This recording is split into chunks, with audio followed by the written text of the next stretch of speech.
We interrupt your regularly scheduled program to bring you another episode of We Can Help with Dave and Woody, already in progress. That's what we want to do, man. Well, I Woo. was just about to take you up on that bet. So you think the Green Bay Packers are going to win the Super Bowl this Sunday? Hands down. All right. Put me down for 200. Put you down for two. The pack is back. Kind of reminds me of a conversation we were having before the show started. Yeah, yeah, maybe. About an old colleague of ours. Yeah. Well, colleague is strong. A past Mutual acquaintance. Yeah. I want to get too deep into the Oh, there he goes relationship. again. Yeah. All right. Hey. Well, we don't want to pack too much into this show. So no. It's your turn. Yeah. All I got left is the number one pickup line. You know what? What? No. Not doing it. I was gonna say, I don't know what you're talking about. It involves a three-legged seat. Anyway, all right, here we go. Whew. You want to start over? Should we start? No, that's fine. I'm really unprepared. Hey, that makes two of us. And other than looking up, it's Hank Aaron's birthday. Didn't we do Hank Aaron already once? This guy's getting a lot of props. Maybe he died. He died on. Yeah, he died January 22nd. Yeah, wow, that's wild. That's crazy. Figures Hank would try to get a lot of press time. Get some press off that. It used to lead. I thought it was interesting. We asked our research assistant who had the most home runs, and it said during his career, they don't count the ones he was hitting in the sandlot or something. I don't understand that. Yeah, it was an odd specification. So I think, well, didn't he? Maybe on Barry Bonds, they should say how many he took on the juice, how many home runs how many times he. I wish they would say like how many times he went yard. That'd be cool. That dog will hunt. Yeah. So you ever seen those colorization Please films? finish. Yes. Since we're talking about Hank Aaron, Barry Bonds. Yeah, a couple of white guys asking about the. Yeah, okay. Anyway, no, that's not what I was saying. The colorization reels where they find like Babe Ruth hitting batting practice. Oh, and they colorize it. Yeah. That was Ted Turner was the one. He kind of remember that with the Turner Classic Movies. Everybody was PO'd because he bought that technology and was colorizing all of MG. I think he bought the MGM vault at the time. Yeah, making bank off of it. Right, and was colorizing all the films. They're like, oh, it takes away from the integrity. Well, yeah, I was there. He wasn't wearing a blue suit; it was black. Anyway, so I just what that does for me is it tells me. Have you seen the same genre where they're filming downtown Manhattan and it's a sidewalk scene and they're walking, the businessmen and women are walking to and from wherever they're going, and they're just walking down like somewhere in Manhattan, and they got their hats on and their suits, and the cars are going by, the horse and buggy carriages. It's like circa 1908 or something like that. Have you seen that before? Occasionally, you're just generalizing, right? Yeah. Okay. There's a lead into this. It's probably a little early to start this because it's kind of dismal. It's kind of down. Yeah, well, start it on a down note and end on a high note. And then we'll finish strong. We'll finish strong. So I was talking to my wife this week. By the way, we're back. Did we say that? Yeah. No, we hadn't said that. We can help with Dave and Woody. Welcome back for the fine episode. Anyway, so I was thinking about being remembered. So my wife this past weekend had to go to lunch. Well, she didn't have to. She chose to take her mother and her aunt to lunch. She lives over at the beach, about 45 minutes away. And so she tells me on Saturday, hey, listen, tomorrow, Sunday, I'm going to lunch with Mom. Do you want to go? And I'm like, got a full day. Of nothing. But she understands, and I said, I'll go if you need me to, but I'd really rather not. And so anyway, that's not the story. But so she goes to lunch, and it's a good thing. And so when she comes back, I'm asking her, how was it? Where'd you go? Was it a good time? Of course it was. But then it started. Both my parents are gone. Both my parents have been dead. I always get stuck in this. Someone asked me, when did they die? I think dad's been gone closer to 15 years and mom's been gone closer to 10 years. But anyway, they're both dead. And so if you think about it, how long will you be remembered? You personally? Well, from outside the family, Well, maybe a day. You know, just how long will you be remembered? probably not very long. I wouldn't think. Well, at this point in my life, I don't think I've done anything remarkable or unforgettable. Let's not put it into necessarily achievements, but the reality is my mother-in-law, for example, has her children who are my wife's age. And so far they've got all their siblings together still, and each of the siblings have children. And so she has grandchildren, which are basically our children. And then she has great-grandchildren, which are my daughter's children. And so in a sense, if she were to pass tomorrow, God forbid, but if she were to pass tomorrow, then the only people left on the planet to remember her would be my grandchildren, her great grandchildren. Correct. And others of that ilk, others of that generation. So we're all, maybe a generation away. So you've got 2 daughters and a son, assuming they're going to have children one day, which is high practicality of that happening. You've got grandchildren ahead of you. You could live long. I could live long enough to have. My oldest grandchild is 14 or 15, so she could theoretically, hopefully not too soon, obviously, but I mean, she could have a child at 20 something, and I could be a great grandfather. Wow. But do you think about like Lincoln? There's no one living that knew Lincoln or George Washington for that matter. But of course, they're in the history books, that we study, and there are monuments. Well, because they did something remarkable. Well, yeah, but they're really only remembered. Part of the help is the monuments that are dedicated to them, and of course, our currency has their face on it. But if we never taught it in history, how long would it take them to be non-remembered? Well, I mean, who's the second president of the United States? Most people get it wrong. One of the Adams. To be honest, I don't know which one it is. It's either Jefferson or Adams. Alexa, who was the second president of the United States? According to Wikipedia, John Adams was an American founding father who served as the second president of the United States from 1797 to 1801. There you go. But he was a leader of the American Revolution that achieved independence from Great Britain. There you go. See? So if when you're second, what's the great NASCAR? No, well, it was a movie about NASCAR. Ricky Bobby said, "If you're not first, you're last." Right? Exactly. I was hoping you'd pull that out. Well, but yeah, I guess there's no. What do we have to John Adams, besides he's a framer? He's a signer. I couldn't tell you. So who's the next? I mean, one of the next presidents in my mind is Abraham Lincoln. After that, I really couldn't. No, there's a bunch of them. You got Adams. Of course, there's a bunch of them, but how many are memorable? Did they do something memorable? Well, yeah, I understand your point.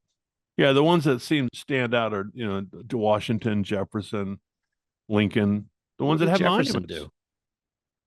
I don't know why you got a monument. Thomas Jefferson, the Louisiana Purchase. I was about to say, is that the Louisiana? That's my guess. UVA, University of Virginia. Oh yeah, we can't forget about that.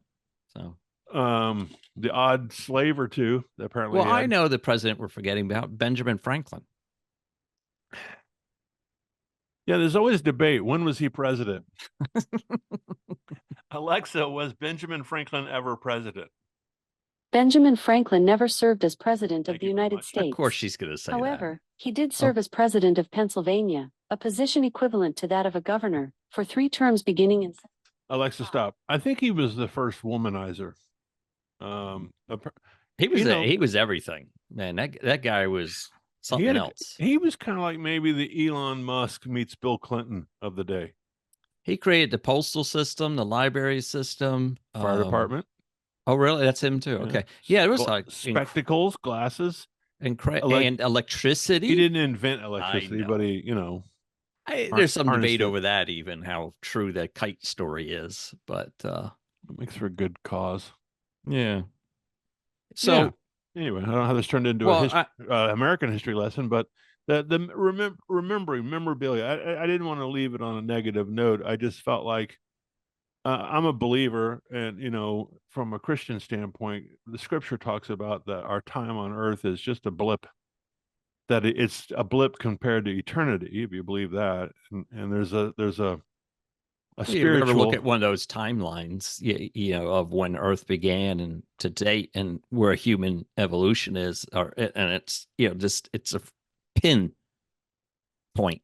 Yeah, and there's debate about that, evolution versus creation. Why can't it be both? Well, we can get into that some other show. I think there's traces of something we could probably agree on. How old do you think the Earth is? This would be interesting. I forget. This could be a base. 2 billion years. Ooh, no, see, I don't believe that. What do you think? It was 1,000 years? No, it's more than 1,000. No, 100 years. No, I think we're in the more than 10,000, less than 100,000. And what are you basing that on? My 61 years of living on the earth. And is that it? No, I went to Disney World first and went to the Epcot. No, what was the other one? Where the animals are. Not Magic Kingdom. Where the animals are. There's a zoo or something. There's like dinosaurs there. Yeah.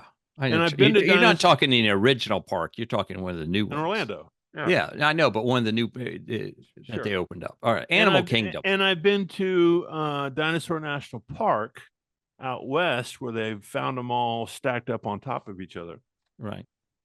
So the flood. Have you gone to who's the guy who built Noah's Ark in like Virginia or something? No, like that? That was going to come to Jacksonville at one point, and we didn't bid on it. We didn't allow it to come, but it's in, where is that? Arkansas?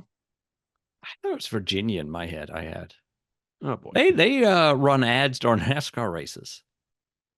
That's the people. That's the demo. That's why I know about it. So Alexa, what state is the Ark in? The Ark fire was in Nevada. No, Alexa, come on. What state is the Ark attraction? There you go. Here is an answer from an Alexa Answers contributor that I translated. The Gateway Arch is located in San Luis, Lord. in the state of Missouri, United States of America. Okay, stop. She's getting closer by the minute. I think it's in, I'm going to give her one more chance. Alexa, Noah's Ark exhibit, what state is it in? According to an Alexa Answers contributor, the Ark Encounter exhibit is located in Williamstown, Kentucky. Oh, right in between. Sure. We were kind of. Patrick just texted me back and said Doinker and Thompson were way ahead of you.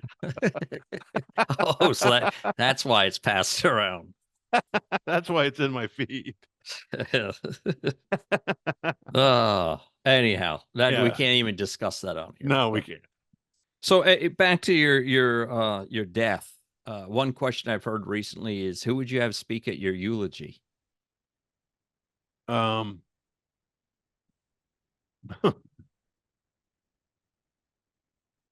know I threw you. To me, I want it to be funny. So I would want a comedian. I'll do it. I promise to do a better job than I did at the Sigma Chi thing. No. I don't know. I mean, my mother. I'll give you we're taking a turn here. I'll give you something that happened at my mother's funeral that was interesting. My mother in her last few, have you heard the talk about as we get older, where our filters go away, our personality? So the older you get, I think it comes down to you just don't give a crap. Who cares? Yeah, I don't to want to put any effort anymore. Yeah, you're going to see the real me. You may not like it, but you're going to see the real me. So and to her credit, she was riddled with rheumatoid arthritis.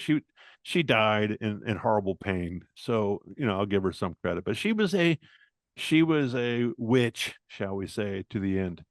And so she said some stuff to all of us siblings and to my kids that were really not necessarily a good thing. But to her credit, she was a miserable person the last 3 years of her life. So we buried her in Vicksburg. That's where she wanted to be buried, up in this Is that where your father was buried? No, so my father says, don't take me to that godforsaken place. He's buried at a military yard in Bushnell, Florida. And she's in our family plot up there in between a Civil War general and a corporal. It's a long That's right. story. She was a daughter of the Confederacy, right? Yeah, she was lived in Vicksburg most of her young adult life, and never let that go. But anyway, so on the road trip to Vicksburg, we drove our car, my family and my kids, and we had a lot of discussion time on the road trip about mom's passing and what it meant. And so I had this idea. I took this legal pad, and I said, guys, listen to me, work with me here. I said, I want you to write down anything that you feel was done wrong to you. That you had any gripes against grandma, anything that she said or did that hurt your feelings, and maybe she never apologized or whatever. Just, I want you to write them down and get them out. And so the idea was, and it was cool. We had to pull off, get another legal pad. No, It makes stop at Office Depot. we're going to need a case of these. It wasn't quite that bad, but it was one sheet of paper. And so the idea was that I was going to eulogize and read this list. Nice. And so we got there, and I think I mentioned this in a previous show. In Vicksburg, in Florida, when you bury someone in Florida, they put you in a concrete vault. There's like a septic Most tank. states are that way now. Yeah, it's like a septic tank that goes down, then the casket. Yeah, and that way you don't float away. Well, in Vicksburg, there's no vault. You're buried in the clay, the old from dust to dust. It's real. Right. And so as the ceremony proceeded, my brother eulogized. He's our token pastor of the family. And is he really a pastor or just he's not ordained, but he's seminarian graduate. He could have been a pastor. Okay. But he did something else. Anyway, so he decided he was going to take the reins and be the official spiritual voice of our family, which was fine. And so he did a very nice job, and he touched on some of the negative stuff without getting in the dirt about it. And he just did a super nice job. And so when it came time for me to speak, I felt like he covered it, in his own way. He said it. And so I pulled this piece of paper out of my coat pocket, and it was opened, and people were anticipating me reading it. And I gently folded it over to 3 or 4 times, and I dropped it in the casket, in the hole where she was. Oh, okay. Was she cremated? No, she was in a. Or the way you said hole, I thought maybe. Well, they buried her in the dirt, in the ground. Right. Right. So we were standing right over they hadn't lowered her down yet, I guess, but she was in the whatever. So I just said, look. Is that so she has something to read if you made a mistake? Well, so she goes, we got the last word. The funny thing was, and the symbolism was, we're going to bury our grievances with her. Ah, gotcha. Right. So unlike Festivus, that let the airing of the grievances, we on buried Christmas. them. Yes. Yeah.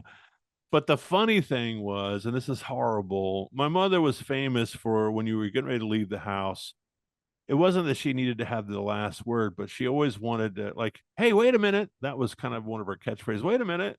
Right. She wanted, like, do you have your umbrella? Do you have all the stuff you need? Or I love you, or whatever it was.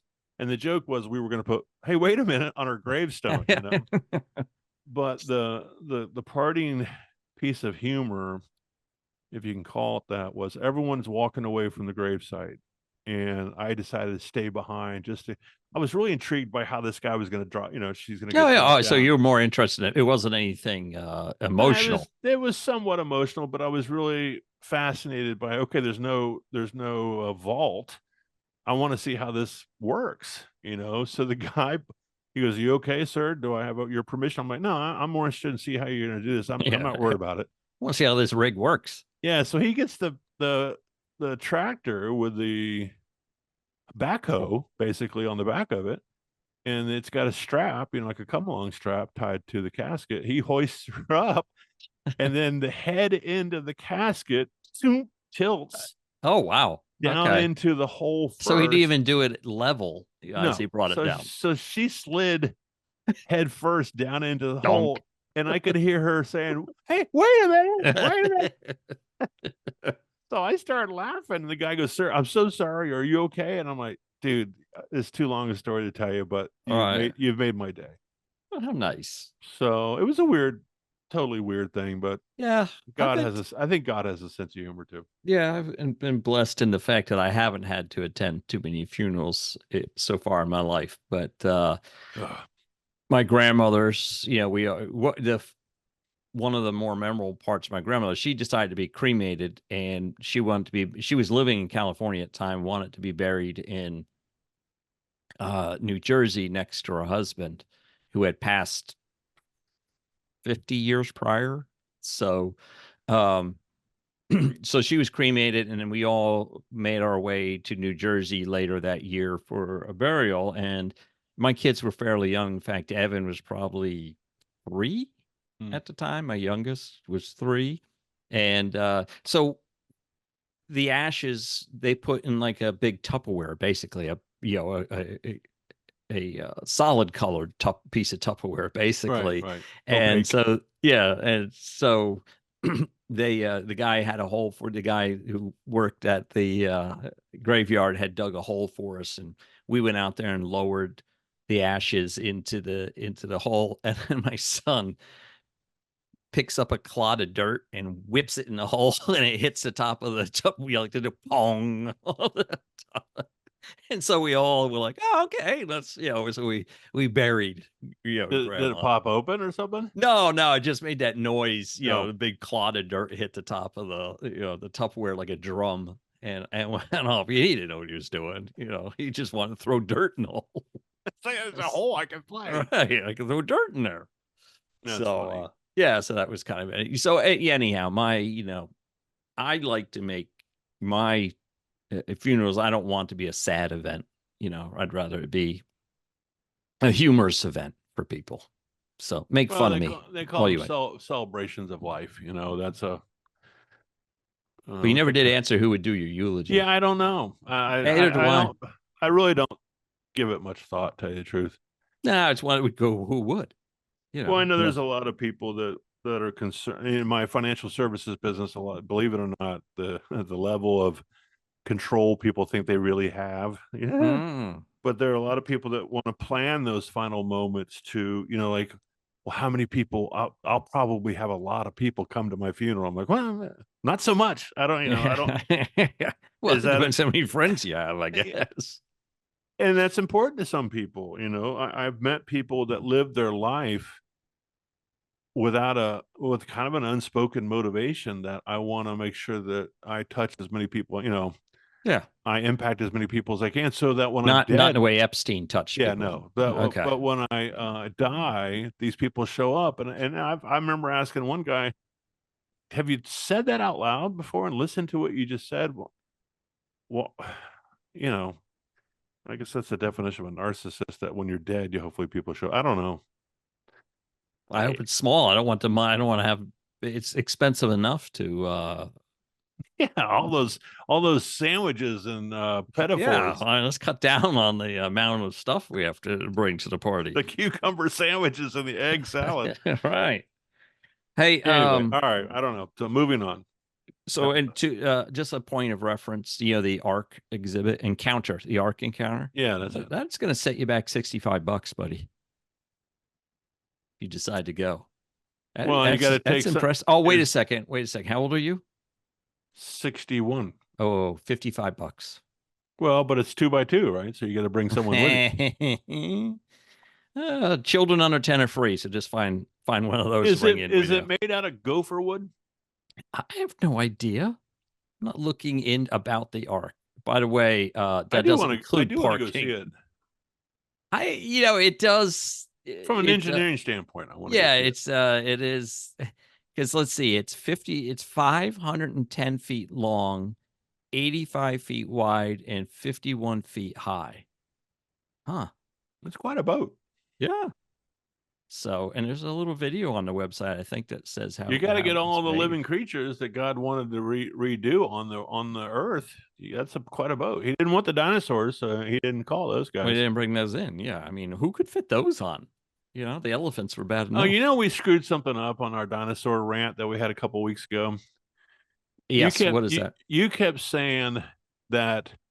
What was the dinosaur from the Flintstones?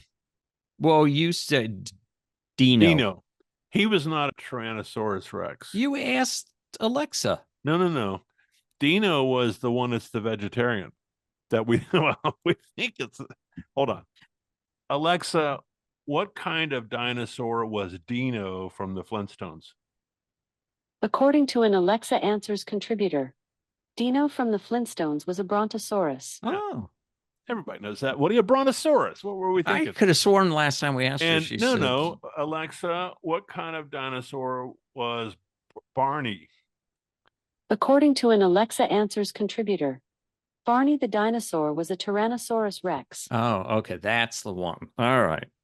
Well, I'm glad I didn't go around spouting off that knowledge that Dino was a T-Rex. Just a little housekeeping for our listeners, because we did get an email that said, "You idiots, Dino was a brontosaurus." Are you serious? No. Oh, wow. I'm impressed that someone cared enough to correct us. While we're talking about our email, and was by the email way, from Pat Kelly? It's Dave and Woody podcast at gmail.com, because our production specialist did not post it on there. Yes, it was. Did she? It's in there every show. Okay. It was on there last week. We will note that for the review. Answering when we talked about answering questions for young adults. Yeah, and, Dave and Woody, and is spelled out DAVEAND Woody, WOODY podcast at Gmail. It's a long one. And just look down below. Yeah, so wherever she puts that. Of course, she's in London, so it's 6 hours ahead. She probably. Oh yeah, I better adjust for that. Yeah. So she's not even awake. Well, unfortunately, she is. I don't think she goes to bed for. All right, what do you got? Because I got two more things. Well, I still want to know who your Super Bowl pick is. I thought we were going with the Packers. No. No. Well, is that your official pick? No. It's funny. I will take you up on that. At the beginning of the season, I haven't been there this whole year. Well, this whole football season, but my place where I go to have cigars, Tobacco Cove, over in Jacksonville. And so it was summertime, I guess it was, before school started. And I was over there quite a bit. And we were talking about, there's a lot of guys that bet. And some of my old financial advisor guys are over there still. But they were talking football. And so I looked up the line on the Raiders winning the Super Bowl. Next year. This season, is a few months back. Yeah, 25. And so $100 bet was $50,000 win, I think it was. Yeah, well, so it wasn't a good bet, obviously. Well, so I'm asking my buddy Frank, he's a financial advisor, and he gambles. So that's probably not a good thing. But anyway, so I said, "What do you think?" Does he gamble with his money? Well, I don't know. I shouldn't say that. His name's not Frank. I swear it isn't. But anyway, so I said, "What do you think? $100 bet on the Raiders." It's like whatever that odd is, 100 to 1 or 50. I don't know what it is. How does that get to 50,000 for that? Yeah. And I don't even bet, so I can't figure that out. Anyway, and he goes, that's a stupid bet, Theus. You can't do that. And he goes, I'll tell you what, you give me $100 and I'll take the bet. And I'm like, that doesn't make any sense, because if I win, you're not going to pay the 50,000. Yeah, you're not going to pay the 50,000 or whatever it was. Yeah. Yeah, no, I'm going to lose 100. No, I'm not taking that bet. And so apparently the Raiders were not a good bet. So no, obviously. Well, and I'll give you my rationale. They have Munchen. Yeah. Munchen. He's a former Jaguar, And my theory is every Jaguar that goes off, leaves the Jaguars and goes somewhere else, they get a ring. And so him going to the Raiders as a backup. Are you talking about the quarterback? Yeah, the quarterback. Its name's not Mochin, is it? The guy with the mustache and all that? Yeah. Fear the mustache and well, he had the greatest line ever. God, it was hilarious. What was his name? Well, you tell the story. I'll look it up. Okay, you have to get the quote from him talking about. I cannot remember our new quarterback. Anybody? So we got the new kid coming in from Clemson a couple years ago. Shit. I know who you're talking about. You got me searching too many names, though. Okay, so the reporter goes to Munchkin or whatever his name is, Munchin, and says, what do you think about this new? What do you think about playing second play or being the second quarter backup quarterback or second quarterback? And he says, I haven't shit for weeks because number two, something like number two means nothing to me or something like I can't remember. I butchered it, but it's hilarious. You got to find the quarterback. Well, so good Lord, I'm trying to find because now it's not even listing. They show him in a picture, but they don't list his name. Okay, hold on. NFL quarterback, Jaguars, number two means nothing. Watch, I'll find it in a minute. Yeah, it's right here, you dimwit. Gardner Minshew. Minshew. He says, okay, you weren't far off. I thought you were. He says, it's all about the keywords, Woody. I don't want your cookies, you dumb piece of crap. Okay, the mustached quarterback. That's a weird word, mustached. Anyway, the mustached quarterback who once authorized a mania down in Duval apparently has no eyes on being number two to the 2021 draft number one pick with the Jaguars upcoming season. Or at least that's the message he delivered in a rather unconventional but very Minshew kind of way on a Greenlight podcast. I'll say this, man, in preparation for the competition, I haven't taken a shit in weeks because number two isn't an option for me. It's a pretty good line. Period. Number two is not an option. That's hilarious. That guy, I've never met the guy, and I don't have a big soft spot for quarterbacks, being an old offensive lineman. Hey boy, we're just on a roll right now because his name Bortles. I don't. He's never really done anything outstanding that makes me want to, be his friend. But this Minshew guy, I'd like to hang out with this guy. I mean, yeah, he sounds like a lot of fun. He sounds like he would, and I would block for him. You know what I mean? He's the kind of guy that'd say, "Okay, I'll block for you." I don't know. It's a bro love thing. You're still avoiding the question. Oh, what was it? Oh, see that I do this. You should ask my buddy Steve about me picking teams. Well, are you good or bad at it? No, I can't stand it. I hate the Chiefs. Most people do. That's it's everybody's hate it, right? No one wants the Chiefs except for Chiefs fans. And I really don't like the Eagles. So, right. Which one's AFC East? The Chiefs are AFC, aren't they? Yes.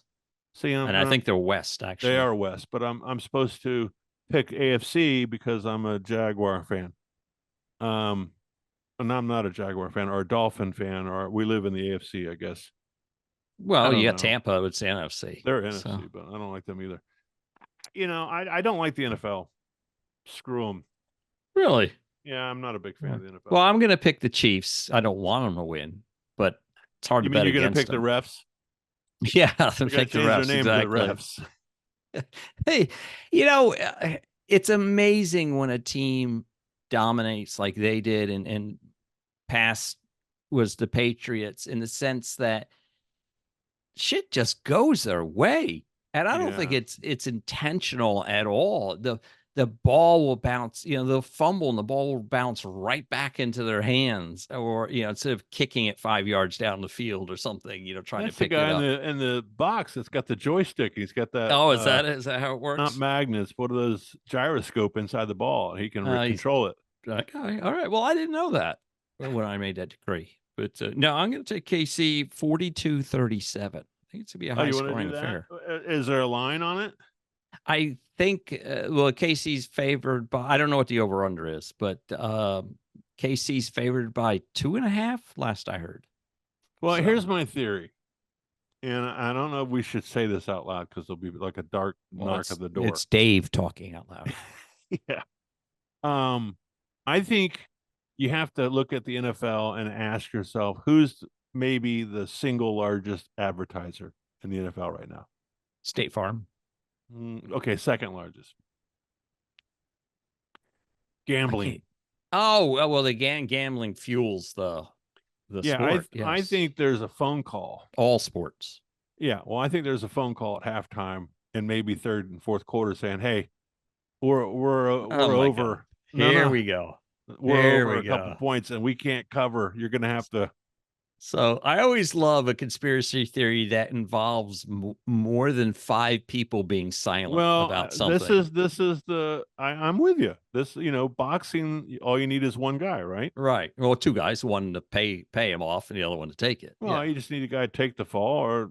Well, that's what I mean, but it takes, someone has to ask them. So it's 2 people. Okay. 2 people. And you could shave points and stuff like that. I don't like to make that conversation because it's conspiratorial and also it hurts the game. But I thought I read somewhere where someone came in and said, "This is the future, guys. We're entertainment. It's like wrestling. Your people are paying to see this, and we're going to put it on a show." It has been from day one. That's what sports was about. Was entertainment. Was never meant to be anything but that. And I've never been a coach or a player that advocated griping about the referees. My coaches taught me referees are part of the field. And so, in fact, I broke a guy's ankle one night playing because the coach told me, "Why are you running around that guy? If he doesn't know to get out of the way, run him over." So the ref, you meant? Yeah. Oh. So I ran him over and broke his ankle. Nice.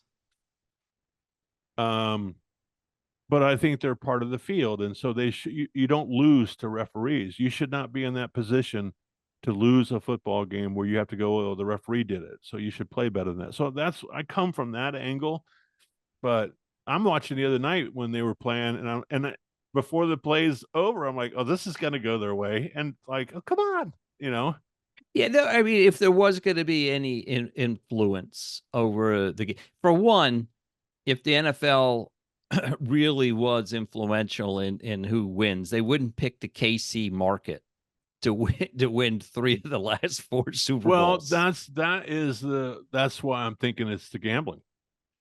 Gambling would be shaving points to cover or not cover, right? That's where that would come into play, is depending on which side of the line the bets are on. Well, there's a couple bets. There's a win. There's an over on, the over under. There's the spread. I'm probably talking. Yeah, that's what I mean. I think there's 2, and then there's all the the side bets on, will a safety be scored? Will we should start a column. How many calls?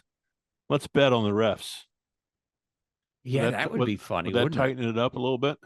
I wonder if you could put how many penalties, because this year it's been about illegal formation. They've been all over that this year. And so every game it has countless amounts of illegal formations, because a Chiefs guy was cheating a few years ago. Offensive lineman, the guard, he would line up about half yard back in an upright stance. And everybody's like, well, that's illegal. And for some reason, they wouldn't call it. He was starting to get almost behind the tackle. How about that Kelsey call when he was taunting the guy and he didn't get a call? He got fined 11. How did they come up with these fines? 11,529 cents or some stupid amount. He got fined for taunting, but he didn't get the call. And then the guy punched him, and the other team got the penalty. Well, they always say it's the second guy who gets the flag. I know. Right? We taught all of our kids, whoever gets seen last, they get the call. Right. That's why you sucker punch it holds early true. and get it over with. Yeah. get your anger out quickly. You throat punch him and then let him start swinging at you. So, all right. Well, I'll be the only one who has the nerve to place. No, it's not a nerve. I just can't stand them. I'll go Eagles. Eagles by 3. A field goal. All right.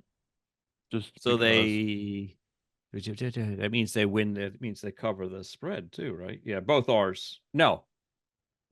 Yeah, they're not covering any spread at that point. You can tell how much I gamble too. Yeah, I don't know.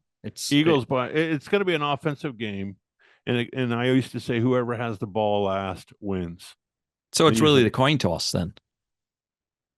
Well, they figured that out now. They've got some guy that predicts the winner by the coin toss. No. That they got so much analytics now. When you played football, if you won the coin toss, what did you elect to do? We were C, but now everyone gives it away. Right, because you're more likely to get the ball last in the first half, which then gives you the ball right back again in the beginning of the second half. So you get more. Presumably you get one more additional touches. Yeah.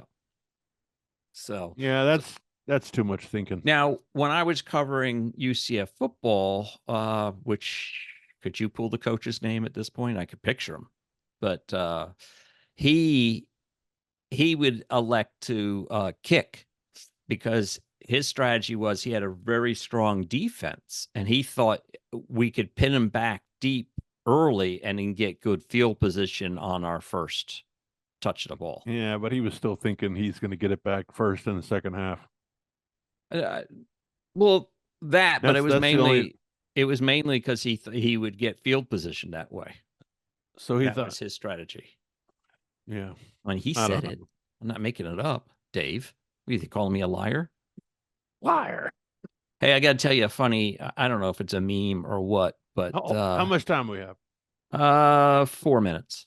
All right, let's end on a funny. You got a funny, and then I've got a thinking man's funny. Okay, so I was watching it, and it just cracked me up. This guy, he's in his backyard, and he's doing selfie video, and he goes, "I think I just saw a mockingbird," and he curls the phone around and goes up in a tree, and it zooms in on the bird in the tree, and the bird in the tree goes, "I think I just saw a mockingbird."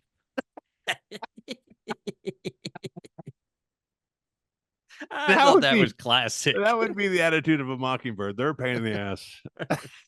I just thought those birds are assholes. It just kind of caught me. I was laughing out loud at work, which one, brings attention to the fact that I'm not actually working, and two, then I have to explain. Right, and then I got to explain that yes, indeed, I was watching, Facebook Reel or whatever. Was that one of those live camera feeds that you've got going on with owls? Yeah, exactly. On a mockingbird. I thought that was classic. I thought it was a great little. Oh, that's vignette. So Bugs Bunny-ish. That was cool. Yes. Maybe that's why it made me laugh so hard. I don't know. That's pretty brilliant. All right, so I've got one that's some people don't get it. So in this class that we're teaching, we're teaching the problem-solving process. Okay, and I don't want to get into all this because it's part of the computer coding, but it's the pre-up to coding. So we're going through all the 4 steps of the problem-solving process. And so I'm going to have them make a fortune teller. Remember the old paper fortune tellers that you did when you were kids? Oh, we called them cootie catchers. Yeah, I didn't want to. We did too, but I didn't want to say that to get them all sideways. But anyway. them. I thought you meant on here. I'm like, what is? The kids. Yeah. So the fortune teller is actually a tangible app. If you think about the process, I'm going to ask you, the user, to pick a color. What's your girlfriend's name? And that's CINDY. Hold on. That's input.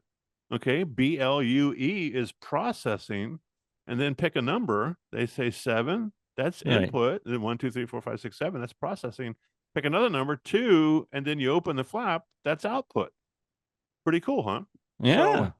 So you come up with that on your own, or was that in a? No, this is my idea. This was not part of the class.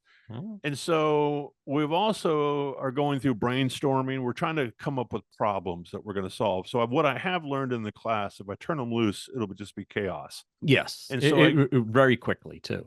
So I go through the brainstorming. We give everybody a Post-it note, and they get 2 Post-it notes, and I want them to think of a problem that we might solve.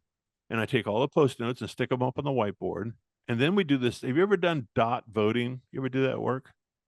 Where you put you're trying to come up with a new idea, and you put all the ideas on the board, and everybody gets a marker, and they get 3 votes, and they hit the things with dots. The most it's just this way of voting. It's a democracy of things of sorts, but it's really works well. And so here's where it comes into play. So the kids are bringing up the little Post-it notes, and I've already told them, solve world hunger. No, that's not. We're doing that. It's got to be a little bit more realistic, right? And so this kid hands me Oh, this so you just toss it away, never Yeah. even try to solve poverty. I threw world's- that away. World hunger. No. The big These one aren't is worthy. These big aren't one worthy traits. how do we stop bullying? That's another that we will let that one go. But this one kid, okay, I don't want to mess it up, but he comes up and he hands me the piece of paper and it says, "There's 8 slices in a pie."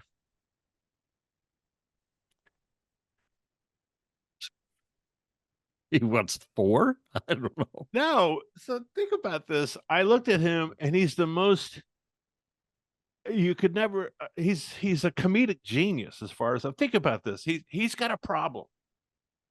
Pie is good, right? Yeah. It's scrumptious and tasty, but there's only 8 slices. I mean, how do we solve this problem? There's only 8 slices. And he walked me through it. And Woody, I said, "Did you think this up on your own?" He goes, "Yeah." And I'm like, the level of humor for me that I saw was so above.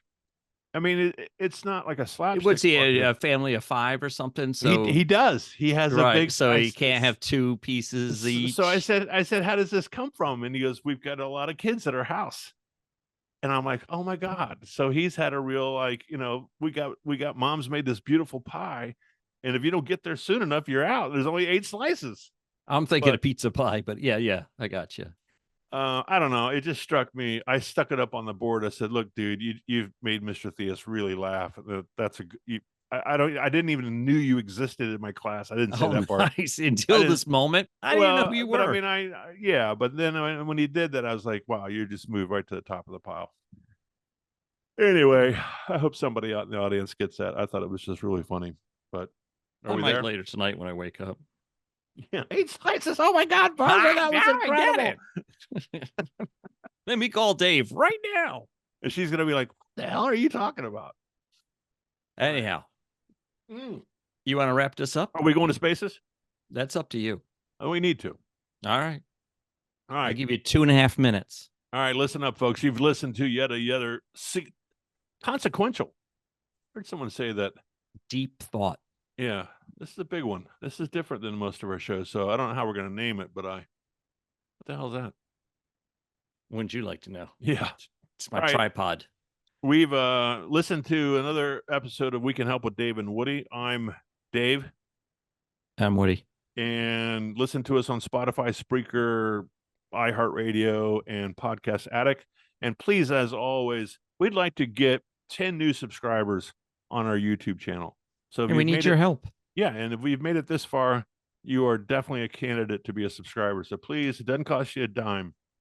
Reach over there and subscribe to this show. And you don't even have to tell a friend. Just do it. And we'd like to get 10 extra people this week. So come on board and come along for the ride. That's it, right?